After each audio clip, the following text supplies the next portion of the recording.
ಕಿವಿಯಲ್ಲಿ ಓಡಾಡ್ತಾ ಇದೆ ಪ್ರಜ್ವಲ್, ನನ್ನ ಭಾಗ್ಯ ಕಣು. ಸೂರ್ಯ, ನಿನ್ನ ಸ್ನೇಹ ಸಿಕ್ಕಿದ್ದು ನನ್ನ ಪುಣ್ಯ ಗೊತ್ತಾ?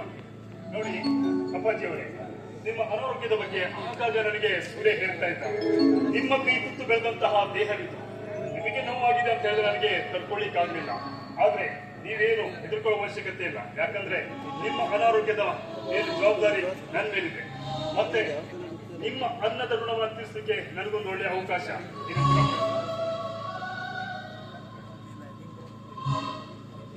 ಯಾಕಪ್ಪ ಈ ಮದಿ ಜೀವದ ಬಗ್ಗೆ ಇಷ್ಟೊಂದು ಕಾಳಜಿ? ಅಪ್ಪಾಜಿ, ನಿಮ್ಮ ಹೃದಯ ಕಾಯಿಲೆ ಅಷ್ಟೇ ಅಲ್ಲ, ನಮ್ಮ ಮನೆಯ ನಂದಾದೀಪ ತನ್ನ ಮನೆಗೆ ಕರೆದುಕೊಂಡು ಹೋಗಲು ಬಂದ ಜೋರ ಇವನು. ಅಂದ್ರೆ ನಿಮ್ಮ ಮಗಳಾದ ಸ್ವಾತಿಯನ್ನ ನಾನು ಮದುವೆ ಆಗ್ಬೇಕಂತ ಇದ್ದೇನೆ. ಆದ್ರೆ ನೀವುಗಳು ಒಪ್ಪಿದ್ರೆ ಮಾತ್ರ. ಬಹಳ ಸಂತೋಷ. ನಿನ್ನಂತ ಹುಡುಗರನ್ನು ಪಡೆಯಲು ಸ್ವಾತಿ ಪುಣ್ಯ ಮಾಡಿದ್ದಾಳೆ. ಅಂತ ಹಾಗೆ ಸೂರ್ಯ, ಅಪ್ಪಾಜಿ, ಈ ವಿಷಯ ಸ್ವಾತಿ ಹೇಳಿದ್ರಾಯ್ತು, ಈ ವಿಷಯ ಹೇಳಲೇ ಇಲ್ಲ. ಬೇಡ ಸೂರ್ಯ, ಬೇಡ. ನಾನು ಮದುವೆಯಾಗುವ ಹುಡುಗಿಯನ್ನ ನಾನು ಪ್ರೀತಿಸಿ ಮದುವೆ ಆಗ್ಬೇಕನ್ನೋದೇ ನನಗೊಂದು ಆಸೆ. ಹಾಗಂತ ಆಗ್ಲೇ ಅವಳ ಫೋಟೋವನ್ನ ನೋಡಿ ಈಗ ಹಾಗಾದ್ರೆ ನಾನು ಮನಸ್ಸು ಹೋಗಿ ಬಿಟ್ಟಿದ್ದೇನೆ. ಅದಕ್ಕೋಸ್ಕರ ನೀವು ನನಗೊಂದು ಅವಕಾಶ ಮಾಡಿಕೊಡ್ಬೇಕು ಪ್ಲೀಸ್ ಸೂರ್ಯ, ಪ್ಲೀಸ್. ಏನಿದು ನಿನ್ನ ಉದ್ಯೋಗ?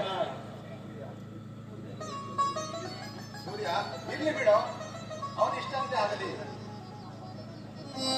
ಅಮ್ಮ ಸ್ವಾತಿ,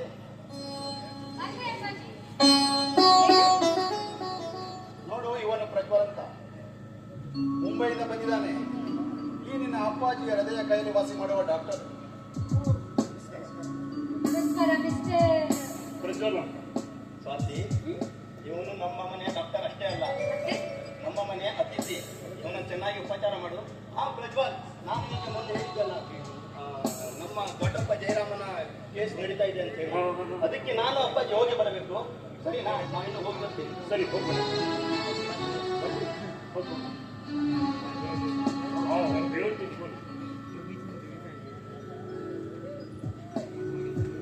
ಹಲೋ, ಏನಾಯ್ತು? ಏನಿಲ್ಲ, ಹಾಗೆ ಸರಿ.